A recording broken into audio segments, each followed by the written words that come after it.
Ever felt frustrated being told PMS, heavy bleeding, and cramping are just normal parts of life? You are not alone. I loathed my monthly cycle for decades.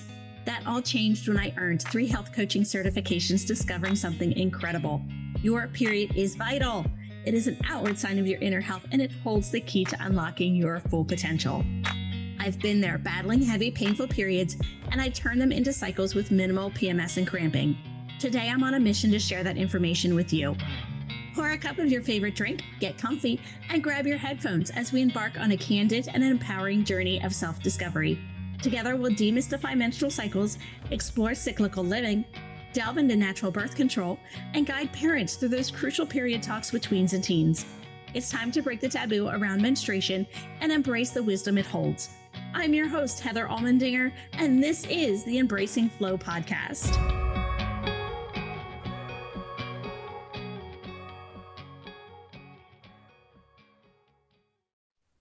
Hello, everyone, and thank you for joining us on Embracing Flow. I would like to introduce our guest today, an expert at Embracing Flow, Dr. Aumatma Simmons. Welcome. How are you doing today? I'm good. Thank you for having me today, Heather. I am so happy to have you on today. Guess here is why. Dr. Aumatma is a naturopathic doctor, has been in practice for almost 20 years. She has a specialty as an FABNE. We will be going into that in a little bit, which is a fancy acknowledgement that deems her to be an expert on hormones in a holistic way. For majority of her practice, she is focused on fertility, and over the years has helped the birth of thousands of healthy babies. She is a best-selling author of the book Fertility Secrets: What Your Doctor Didn't Tell You About Baby Making, that reveals a lot of her research and real-life experience beyond what's commonly taught to us as medical professionals, and shares the major reasons why she is so passionate about educating women. She believes that all women should have access to knowledge about their bodies, and what she has come to title womb wisdom, which is the source of our creative energy, babies, or other creations. Over the years, she has learned that one of her gifts is to take lots of pieces of information and convert it into a distilled takeaway that someone can put to use instantly. So she has stepped into the educational space of training the next generation for fertility specialists that approach fertility from a holistic perspective. She also runs multi-six-figure business based on her female superpower, her menstrual cycle, which I absolutely love, and acknowledges that to teach, train, and coach on female entrepreneurs who want to up-level their business without the grind and the burnout. She feels that womb wisdom is a core source of creative energy that we as women have access to. So while most female entrepreneurs learn to grind like men, yeah, we have all been there. She thinks that time that we access, it's about time we access our superpowers. As much as I wanted to shorten that, I couldn't, because there is so much value in just your bio. I loved your bio. Thanks, Heather. Oh, you're welcome. So before we dive into how you got in to where you're at, what a FABNE is, because I had to look that up, because I was like, what is that? And everything that you've done over the course of your professional life and womb wisdom.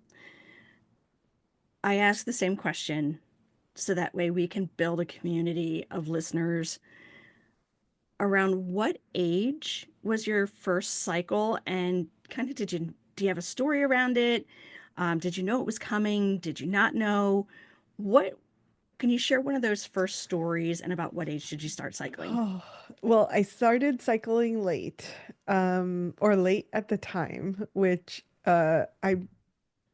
I got my first period like just before I turned 15. And like I felt like my friends already had their periods by then, but no one talked about it. Like literally never. Um, and like my mom certainly didn't talk to me about it, and she like I had seen in her bathroom like these fat things, the pads, right? Like they were so thick and heavy and gross, and like And that's what I used for so many years. Like, it's crazy to think about it now, but oh my God, like how little I knew. My first conversation with women around menstrual cycles wasn't till I was like way in my late 20s. And I remember a conversation with one of like some of my girlfriends, and they were talking about menstrual cups. And I was like, there's no way. I just can't imagine that I'm gonna stick a cup up there. Like I barely know how to wear tampons, you know? And they're like, what? I'm like, yeah, I always use pads because that's what my mom Mhm. did. And she never talked to me about tampons. I knew they existed, but they felt overwhelming.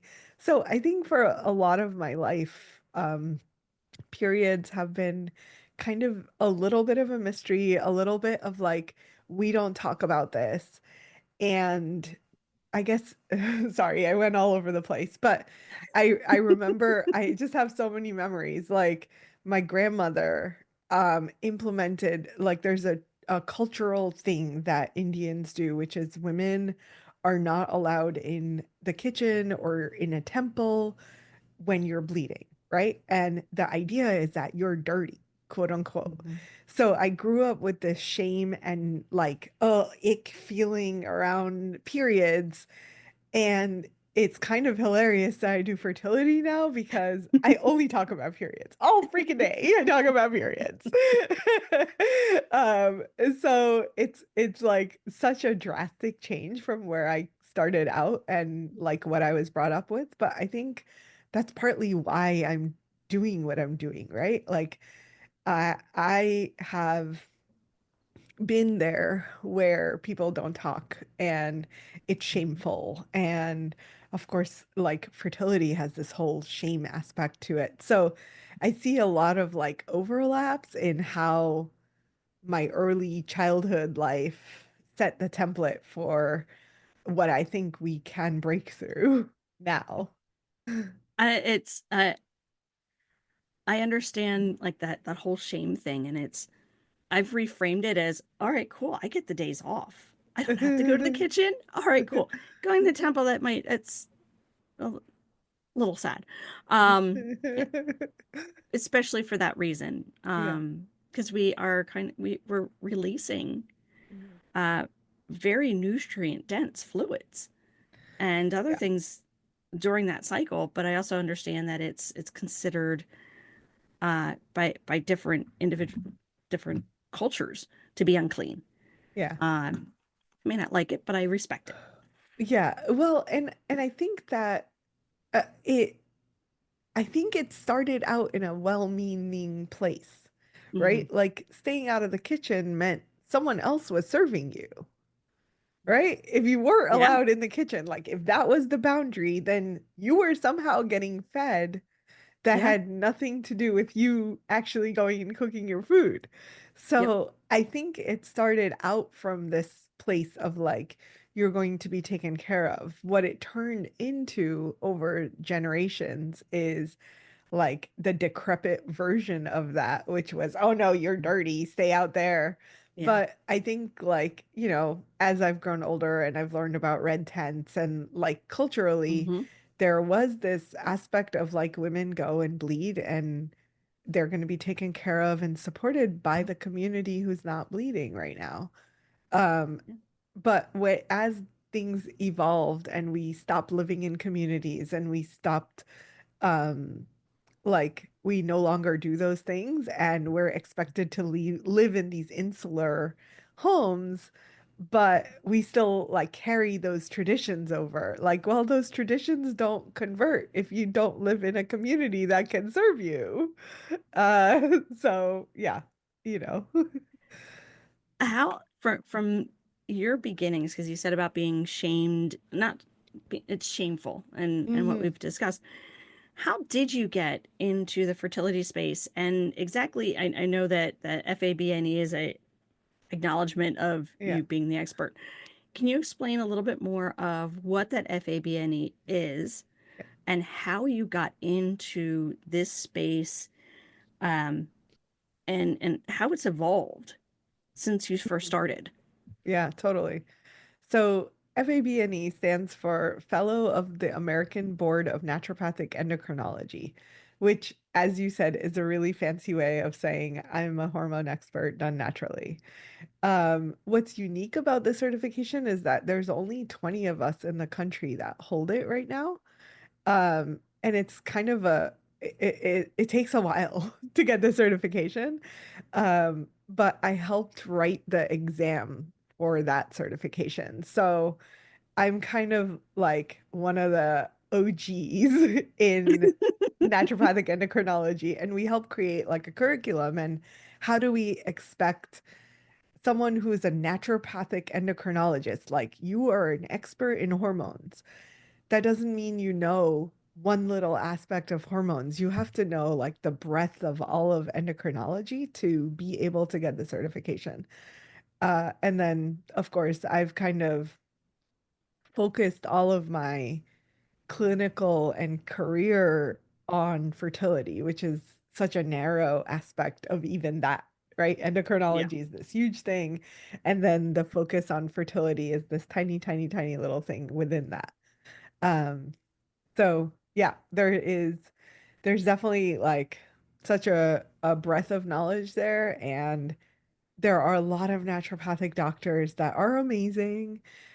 Mhm. Um, but they're not necessarily hormone experts. So this is a little bit of like a differentiator. If having the hormone expertise is something that you need, then you want to find a naturopathic endocrinologist or someone that has this FABNE title. Uh, Um, and then fertility has changed a lot. I've been mhm. doing this for like 15 years, 19 years as a naturopathic doctor and 15 years specialized. So,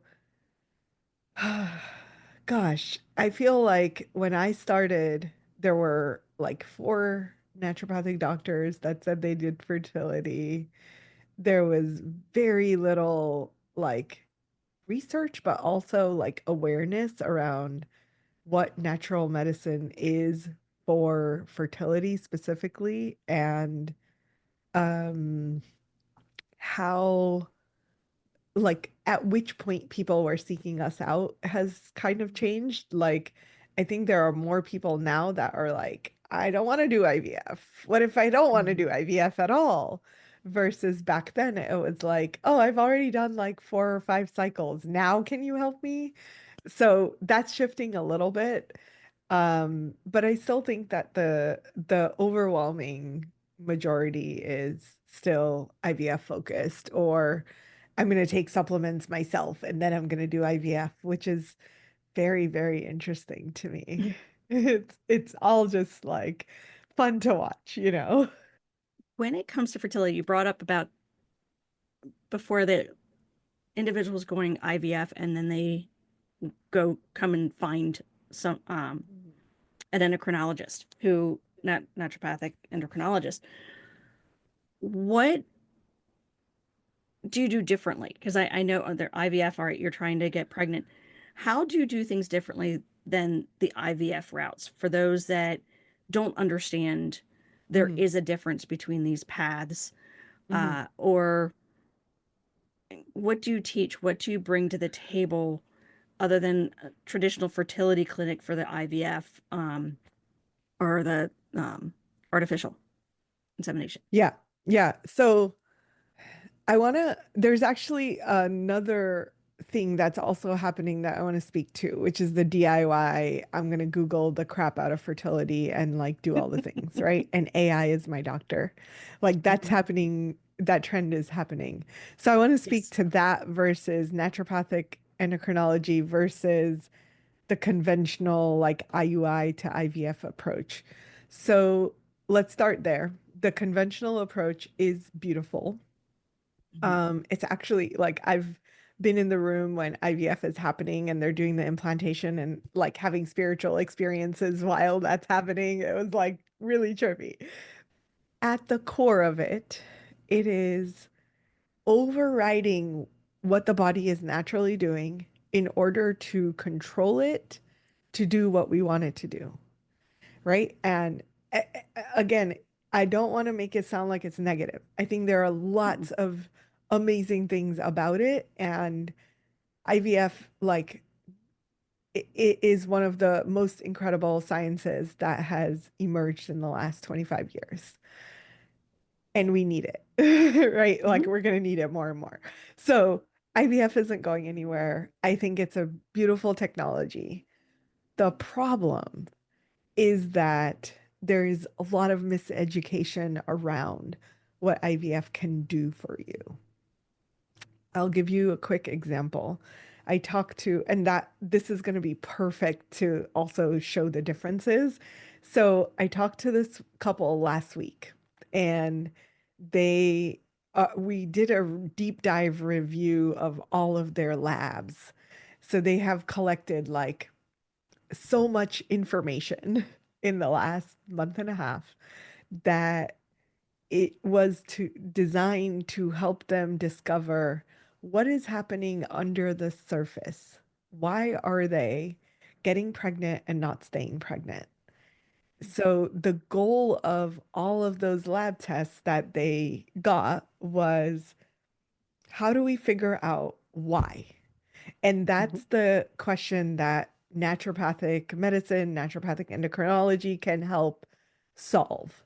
Because in our book or our minds, it's not where IVF or the conventional world sort of says fertility. Oh, we're talking about FSH, LH, beta HCG, progesterone, estrogen.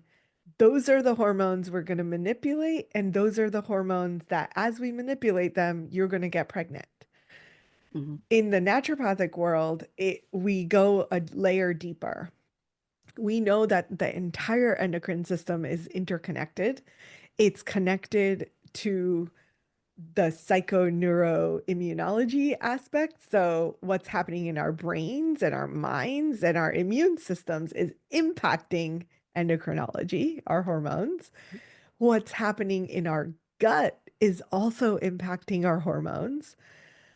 And then what's happening in our endocrine system in and of itself is interrelated. So, what's happening in your brain and your adrenals and your thyroid is all impacting your fertility hormones. So, there are layers upon layers of these interconnections, and your estrogen being elevated can have 8 different root causes. It could be your estrogen's not detoxing, your liver's clogged, your gut doesn't have the right microbes, it's affecting your vaginal microbiome. Like, there's so many of these nuanced things that if you're not seeing the whole picture, you are missing. Mhm. So I want to bring the DIY approach in just for a second, Yep. which is, here someone looks up and says, how do I lower my estrogen? It's too high. So she Googles, how do I lower estrogen? And AI will do a really fantastic job pulling all of the internet and the web and all of that, and give you a list of supplements that are going to help you lower your estrogen. The problem is that if your estrogen is high because of reason 6 and not 2, you would have a very different approach to how a naturopathic endocrinologist would deal with this issue in front of them. So now you have people that are doing this DIY stuff without fully understanding what the impacts are going to be.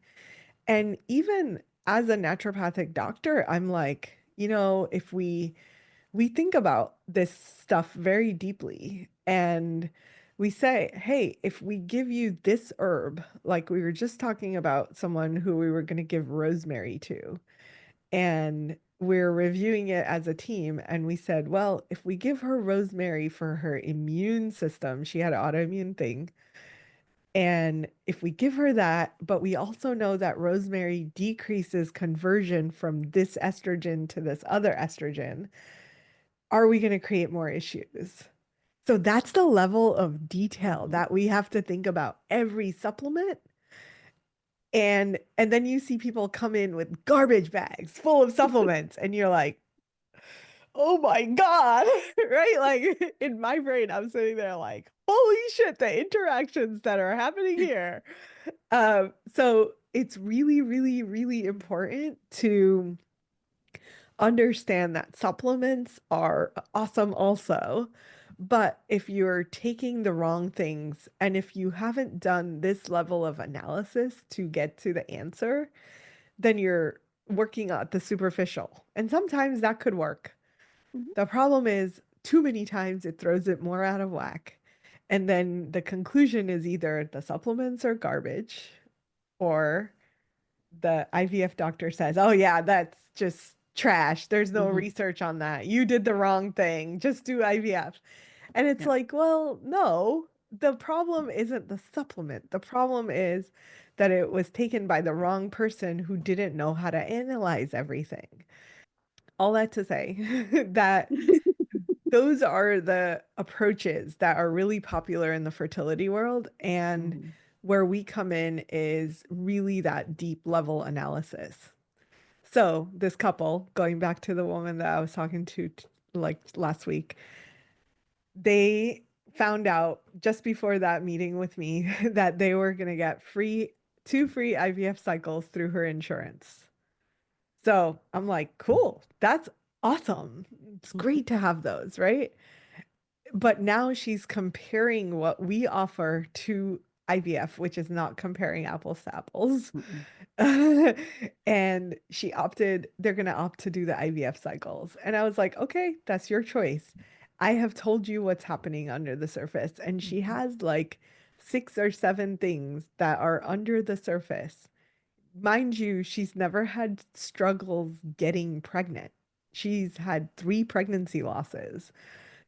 Nothing that IVF is doing. There's one thing that IVF does, which is be able to monitor for chromosomal anomalies that can support healthy pregnancy. But if you don't have chromosomal anomalies, and that's not the reason you're not staying pregnant, there's Yep. nothing that IVF is doing that is going to help her stay pregnant. So I wish her the best. And I was like, I'm totally like, I support you to do whatever you feel like is best for you. But I want you to realize that these root causes are not going away without you dealing with them. So it's like IVF is awesome. And if you have these root things happening under the surface where your body is not functioning optimally, then it's going to be a waste, unfortunately, of a lot of time and a Mhm. lot of money to go through these Yep. cycles, the impact that that has on your body, only to come out on the other side feeling like, what the hell? Why did this work? This was supposed to be the magic bullet. And to that, your doctor saying, sorry, it's your age. Mhm. And that to me is the heartbreak. Is like, damn, Yep. you knew that there were underlying issues. You didn't deal with them. Then you went to IVF, and now you're being told by your doctor that, oh, it's your age. And that, like, it takes away any layer of control, of the ability to do something about it. And instead, you're Mhm. stuck with, like, oh my God, I'm doomed. Like, this will never Yeah. work. So, yeah, that's so those are the Yeah. differences between the approaches and why I think a little bit of like why I think it's so important that people really consider how they can address the underlying layers before they get into doing IVF, if Yep. that's what they want to do. Yep. And that's kind of where I love what I do. I love that you're in the fertility space. I temporarily tried that and it's a lot of hand holding for me. Yeah. It's a lot of puzzle pieces to try and figure out it. Hmm. It's almost too much of a puzzle for me. Yeah. I'm I love educating on how the endocrine system is connected to the reproductive system, how Mm-hmm. the thyroid, the brain, our heart health, how our kidneys, how our adrenal, how everything is impacted Mm-hmm. with our cycle. Yeah. So that way they're kind of and starting young. So that way teenagers understand that, okay, I'm having these cramps. Now I've heard that periods are to be pain free. Why am I having this? What is going on? What am I doing that's impacting my body? How can I improve it, not fix it, not heal it, because that is outside my scope, but teaching them how nutrition plays a role in all of this, how water plays a role, just those basic pillars. So that way, if they do come into a situation where they can use you, they've already learned to track. They know when their cycle's starting to go a little bit wonky. Mm-hmm. They know there might be an underlying condition and they know that they have to look for help and Yeah. get that under in a better position Mm-hmm. before they can get pregnant or before Absolutely. they try IVF, IUI, or even just fertility in general. I'm the basics because we weren't taught the basics. Yes, absolutely. We never were taught the basics, and we're not taught what even a optimal period should feel Hmm. like, right? Like Yep. it's it's so normalized to have pain, to have symptoms. I've heard women who have like 10 out of 10 pain, they're curled up in bed for 2 days, and they're told by their doctor that they don't need a workup for endometriosis. They don't need anything. They're fine and they should try and get pregnant. And I'm like, there is no way this woman has 10 out of 10 pain. I don't care what your pain scale is. 10 out Hmm. of 10 is way too high. Yes. And um and like it's just like it's mind-boggling to me. And she doesn't have endometriosis because there's no pain with intercourse. And to me, I'm thinking like, yeah, that's not a thing. Like Yeah. you can have pain with your menstrual cycle, you can have pain with Yep. sex, you can have pain with poop. Like I don't Hmm. care what level of pain when it's abnormal, you need to Yeah. be screened for endometriosis. So, it's mind-boggling how many women are sitting with like levels of symptoms that are normalized to them Hmm. as, oh, that's just part of being a woman. No, sorry. No. We no Exactly. longer do Sorry. that. Yeah. No, we're opening up that door and shedding that light that Yeah. that is what we've been told is common is actually a red flag Mm-hmm. and trying to change that narrative Mm-hmm. that that's our body's signaling that there's something going on, be it PCOS, endometriosis, um, even just insulin resistance, even if it hasn't gotten to PCOS, just that insulin resistance, there's something Mm-hmm. going on. Yeah. Yeah. And I love that you're looking at that and you're sharing how our bodies are interconnected. And we've talked about toxins because we talked a little about endometriosis, but toxins, how they can impact our fertility, how they can impact, even if we're not looking to get pregnant, how they impact our cycles Mm-hmm. and Yeah. our endocrine system, how we feel. Mm-hmm. Would you be open to sharing how Yeah. toxins kind of impact our bodies? Oh yeah. Um, like Oh and yes. where can you find them? Because I Yeah, for sure. it's So scary. absolutely. Oh my God. And I'll just say, like, for those people that are not trying to get pregnant, toxins are relevant. I said this on a interview last week.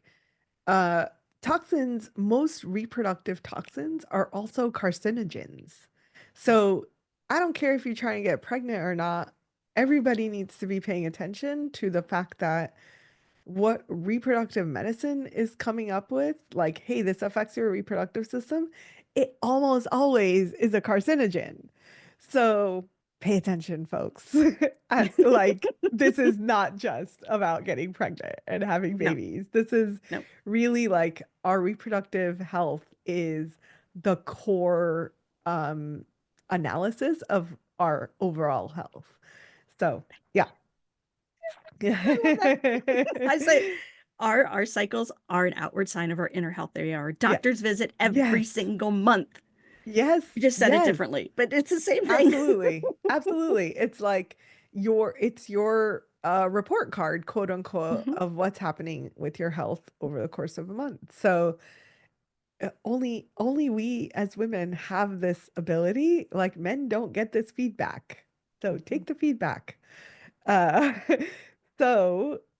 toxins. Toxins are like I'll just go through like which there are so many toxins, but Mhm. let's go to the big ones and and give like an overview of how toxins affect our reproductive system. So toxins can affect the thyroid.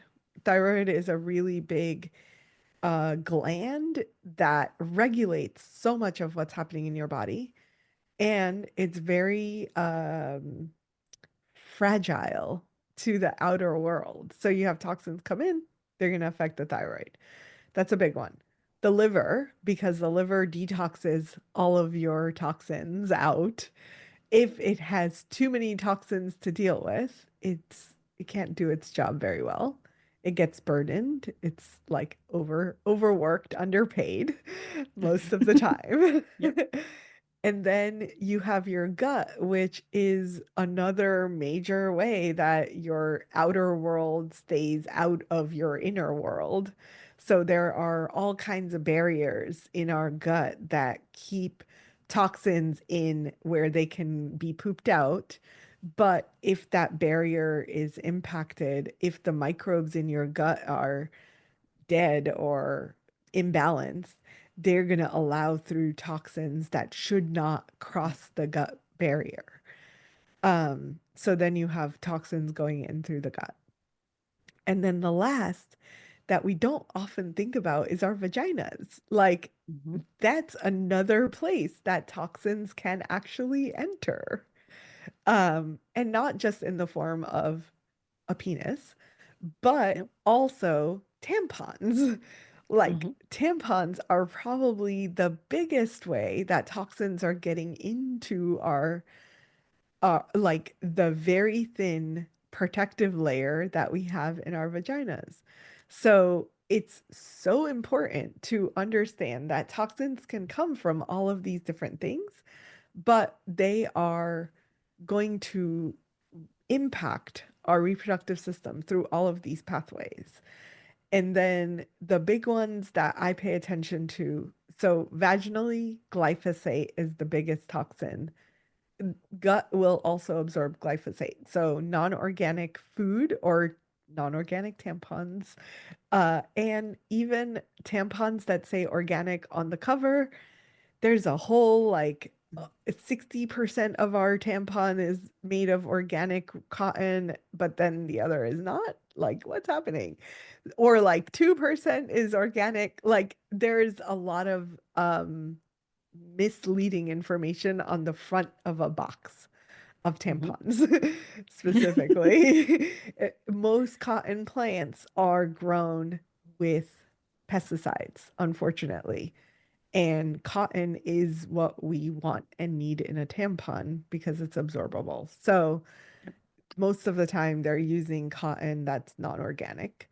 If they're using organic cotton, you want to think about like, is that cotton field right next to the one that uses non-organic, and who's screening this stuff? So I'm like convinced that we just need to stop with the tampons. Like, just move to a menstrual cup. Say goodbye. The trash that it creates in the environment is just not worth it. Mhm. So Yep. menstrual cups or reusable pads or tampon reusable um underwear, that kind of Mhm. thing. Anything that is reusable and is not continuing to increase exposure locally to a very frail mucous membrane that protects you. The other glyphosate also in food, non-organic food, is going to impair the microbiome in your gut, which then causes that barrier to be weakened and you have more toxins floating in. So uh, those are going to be the big ones. If, other than that, we have BPA or bisphenol compounds, BPA, BPF, BPS, and then phthalates, which are present in fragrances. And those are the two big, like, endocrine mimickers. So they mimic hormones that then confuse the body about, wait, is this my hormone? It doesn't know what to do with it. And some of them are bioactive, which means they will bind to the same receptors that your actual hormone would bind to and have effects that that hormone would create, which is extremely problematic. If you have a plastic compound, BPA, that binds to an estrogen receptor, it activates the system as if there's estrogen in the system. If you don't have estrogen, so like we can take just one example, estrogen in the reproductive system is activating the release of luteinizing hormone in the brain to cause ovulation to happen. So your eggs, as they develop, are increasingly producing estradiol. That estrogen is going to the brain and saying, hey, time to switch from FSH to LH to make ovulation happen. The problem with that is BPA comes in and binds to all those estrogen receptors in the brain. Then the brain is like, oh, there's enough estrogen. And you could potentially ovulate too early. You would probably have not great quality eggs when that ovulation happens. And if you don't have great quality eggs, I'm sorry, pregnancy ain't happening. So you really have to think about, like, yes, the toxins are a problem in and of themselves. But when you're talking about fertility, like, what is the impact that that toxin is now going to have on the way my hormones are fluctuating through the month and the signals and the compounds that are being created off of that, that now are going to impact whether or not I can get pregnant, and additionally, can I stay pregnant? So Yeah. those are all the things. And then, so BPA from plastics, all the plastics, and even the paper receipts have BPA in the ink. So getting rid of those, switching to glass or stainless steel um, containers, glass bottles, etc., things like that. You guys have all heard this before, I'm sure. And then really focusing on going fragrance free is a really good use of your time because fragrances or perfume, quote unquote, Mhm. is on a lot of products. It's from in cleaning products, it's in the candles you're burning, it's in your makeup, it's in your hair products, like it's everywhere. And if you can lower the number of fragrances that are going into your body, you're going to support your hormonal system to function better. So getting rid of the perfumes is good. And then we didn't talk about skin, but we're absorbing so many toxins right through our skin. So the stuff that we put on our skin is going to be extremely important. And if we can limit the exposure of how many toxins go on our faces before we get on Zooms, is going to help our hormones. Yeah. Um, so those are, I would say those, if we can start doing the big things, you can certainly do more. but I think that those cover the big ones that I think of when I think of the impact that we have on our fertility. And it's the same for men. So the same toxins, glyphosate, obviously they don't have vaginas. They don't have to worry about the local exposure, but they do need to worry about phthalates, BPA, BPS, and they're I always say this example because men love, I don't know what it is, they love cars that they love their car to smell great, right, Hmm. and they love it to be clean. And so many of those car cleaners are like super toxic, and then you like put on an air freshener thing that is going to be all the phthalates going into your car, and you're in this like very contained environment driving for however long you drive every day. You're getting a lot of exposure. Yeah. So they may not use makeup, but they're using all of these products that are then going to affect their fertility in a big way. So, really, really, really important for the men to realize that they too are getting this impact. It's not just the women. No, because and correct me if this is an incorrect statement, but men also have estrogen in their bodies. Yeah. So these toxins are actually increasing the estrogen Hmm. in the men's bodies. Yeah. And Um, get this. Yeah. So okay. endocrinology. Yes, I'm gonna take that. So testosterone converts to estrogen in the male body, in the female body also. Mhm. Are so the end product is estrogen. For men, if you have estrogen going up, your testosterone may be not going up, but your estrogen is going up through the exposure of these toxins. That estrogen is the feedback loop to the brain to stop the production of testosterone. What? Like, we have a testosterone epidemic where so many men are deficient in testosterone, and they're being pumped full of testosterone with injections, with patches, with whatever. Yet no one is talking about the fact that if you are exposing your body to estrogen, your brain is getting the message to shut off production of testosterone. Yep. So less sperm, Like, less sperm. Yeah, and it's not weight that gives the bros, the men, the mhm, bosoms. mhm. It's It's the food has estrogen. some of it, but it's the estrogen. Yep. Which Yep. is why I bring this up because we're seeing more men. One, the testosterone epidemic, the fact that men just aren't producing the progest or the testosterone, but a lot of that is this estrogen feedback. Mm-hmm. Um, Even with, and this is what I learned through my certification, and I'm not sure if you heard of it, but the cervix. One of the things that moms may not understand, actually, most, yeah, I've come across quite a few nurses that don't even understand this, or have learned this in doctors. The cervix has a very thin layer to it when we're born, and it doesn't start developing a thick layer until puberty. Mm, So you've it's kind of, if you take your just general skin, um at the beginning of puberty, it's like almost right at the point where it would hurt if you touch it. It's a very thin layer of skin. But as puberty goes through and up until our early 20s, we develop a layer up to 30 layers thick around our cervix.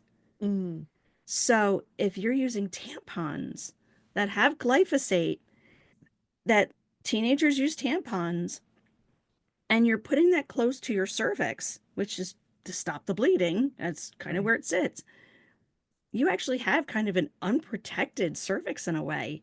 And that Yeah. glyphosate is getting into your uterus, it's getting into your bloodstream. Yeah. And the other thing that I've learned through my certification with fertility awareness is birth control delays the maturity. So it delays Yep. those layers of skin, which then opens, I mean, there's just a lot of layers. Yep. Yep. And birth control, like, birth control is a whole thing we could do, Yeah. but it's Oh, essentially if you think of most doctors are thinking about the reproductive hormones as isolated in the pelvis. mhm, The problem is that we're not accounting for the brain hormones that are interconnected to the reproductive hormones.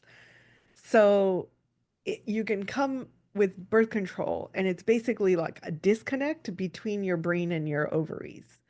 mhm, And you keep that disconnection for long enough, and then you get off of it, and you're like, great, get me pregnant. And that's not going mm. to work because there's Nope. no connection between the brain and ovaries. They've been disconnected for so long. Yeah. And now we're like, hey, you guys start working again, start talking to each other again, and make a baby. Yeah. Yeah. That's not gonna happen. So, Yep. yeah, birth control has its own, oh my goodness, like so many That's things. its own episode. Yes, definitely. In the little time we have left, would you share um, womb wisdom and Mhm. kind of a little bit on the whole cyclical living Yep. um, thought process? Because I know that I've talked about it on my podcast. Hmm. I Yeah. do it in my own life, Yeah. but having somebody else explain it may resonate a little bit better than how I share it. For sure. So I came into it because of fertility, right? Like I've been observing hormones and like what's happening in people's cycles and like it's become like a very popular thing now. So yes, I've heard you talk about it on your podcast. And what's the core of it is that our hormones are an indicator of where we are in life in that phase of our cycle. And what I think of as womb wisdom is being in touch and aware of that um, environment is really helpful in your fertility or fertility awareness if you're holding off till later in life, but B, like using that energy in your business and in your work life is like a game changer. So the the way I think about it is winter, spring, summer, fall. Like seasons are really easy to think about.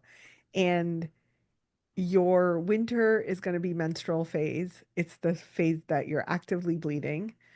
That phase goes into spring as you get out of that phase, but the rest of your follicular phase is spring.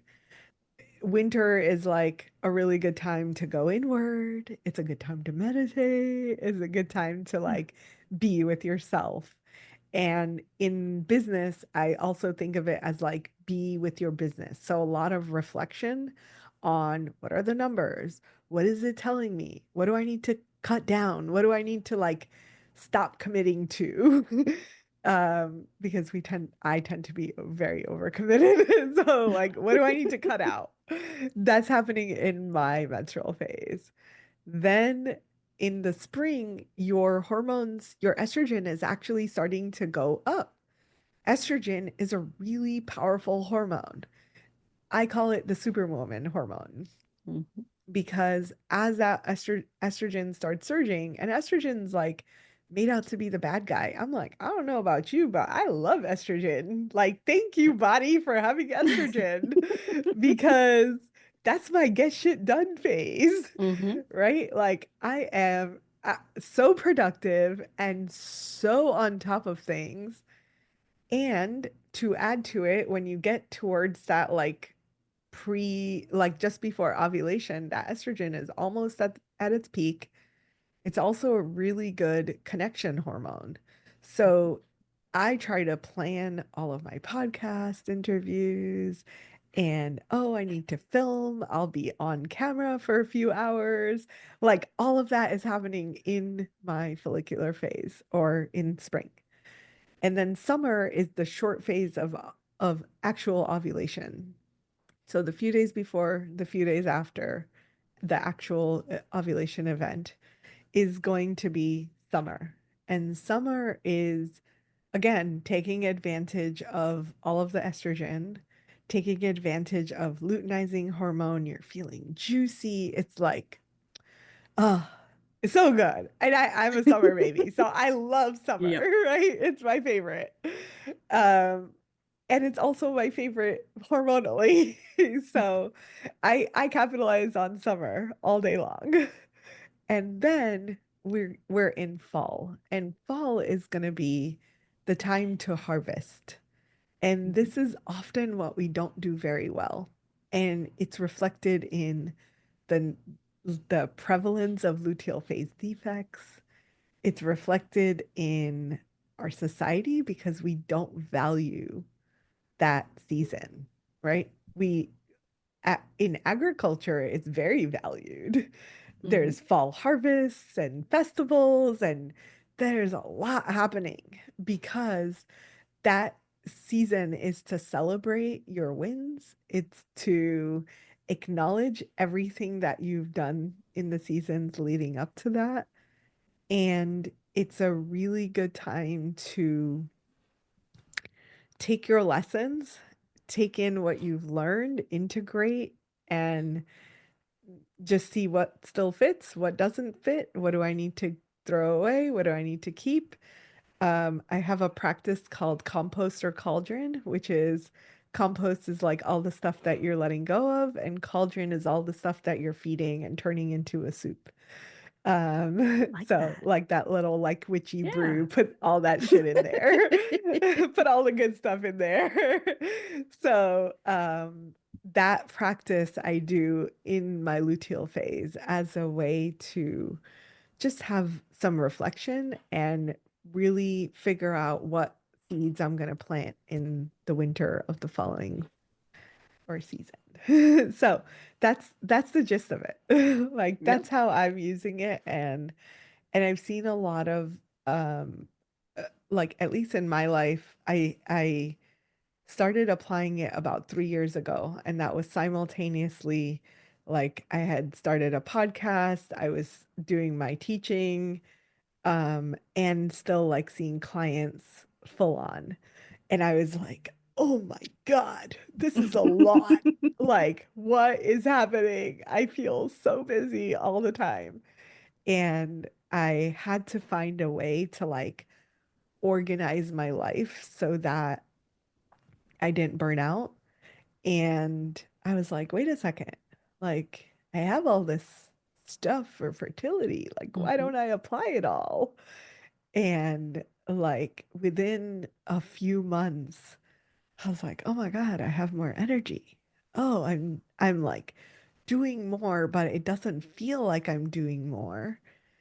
I've just made it more streamlined. It's more efficient. Mhm. And and then I started bringing it into my startup. And my co-founder is a man who like is very comfortable talking about periods and all of that, of course. So I was like, hey, so we're gonna adopt this thing in our practice that like you don't bother me to create content on different phases of my cycle, or you just like expect that it's only gonna get done in this one phase. And he was like, okay, I'm willing to try it. And we started implementing it in the startup, and we were like, whoa, this is cool. So lately I've expanded, like mostly I would talk about it with women entrepreneurs, but I'm starting to find that men entrepreneurs or co-entrepreneurs can help support and align to that pattern and actually benefit from it, Mhm. right? We have phases in our business where we're like super in go mode, and then we have the chill out mode, and we actually like are doing the reflection pieces. So we've integrated so much of that into how we are doing the business. Um, and I have some uh, entrepreneurial friends who are men that are starting to apply it on a moon cycle. So if they don't have a co-leader that's a woman, then just sync to the moon. Like do this with Mhm. the moon. So they're starting to apply it and see, and it's still like early phases, but I'm trying to coach them to see like how does this affect your eight-figure business if you are able to like think and have your meetings based on where you are in the moon cycle. And it's really cool to watch. It's like, well, they're benefiting from something that Mhm. is traditionally like women keep to themselves. And it I think that there's a wisdom in it for all of us. It's not just for the women. Yep. And it's coming out more and more, and that's how I let my son. I have two boys. Mm-hmm. My older son's like, Mom, I tune you out. I said, I understand that. But by understanding this cycle in general, it will allow you to be a better friend, a better partner, a better parent, a better coworker, and a better leader because you don't have to ask us when we're cycling. You don't have to. You can just look at us productively. Just look at what we do on an output basis. You will see Mhm, when we're in follicular and ovulation. You can mhm, see when we're in menstruation or in the later stages of luteal. It's shown in our production numbers. mhm. It's shown in what we produce. Yeah. So I'm educating my older son, my younger son here soon, but definitely my older son um about this. And I've seen studies where they've incorporated cyclical living into their business. Mhm, They've looked at where they made the most money and they didn't correlate it to where they are in their cycle. And once they became aware that during certain phases they're making more money, they're like, wow, I was doing this without realizing it. But now that I know this, yeah, yeah. it's, Like imagine the power. yeah, Yeah. it's a huge, huge superpower. And it's why it's embracing flow. It's you're embracing your superpower. Yes. Yep. Yep. Absolutely. This has been absolutely fascinating. Where can individuals find more about you, your book, your podcast? Where can they Yeah, find you? absolutely. So the book is on Amazon, Fertility Secrets, What Your Doctor Didn't Tell You About Baby Making. I do have a podcast. It's called Egg Meet Sperm. You can find it on your favorite podcast platform. And uh and we have a YouTube channel also, same Egg Meet Sperm. If you in case you like to watch instead of listen. That's I'm one of those people. Like I'll focus better if I can see someone. So I like to Yeah. watch my podcasts. And then and then we have Instagram, which is usually where people will connect and find me and get lots of loads and loads and loads of information, which is at Holistic Fertility Doctor. All right. Well, before we go, do you have any wise words of wisdom to take with us? Yeah. I'm going to share what I plan to share, and we didn't get into it on the podcast, uh, which is when we are when we feel safe enough in our bodies to create new life, we are safe enough to live life fully. And so the core of my message is that as we create safety, and safety is in the form of the environment, the toxins that we're exposed to, like how do I limit that exposure? That's a level of safety, safety in our relationships, safety in our endocrine system, and how that interacts with our metabolic system and our immune system. Like we're creating safety on all of these layers. And when we get to that point where our body is like safe enough to have a child, we are safe enough to like live and fully embrace the power that we have within us. That is beautiful and absolutely so true. Is it if we are in that fight or flight, if if we do not feel safe, our body will not allow us to really to Hmm. bring new life into to be the Hmm. creators that we are. Yeah. It Yeah.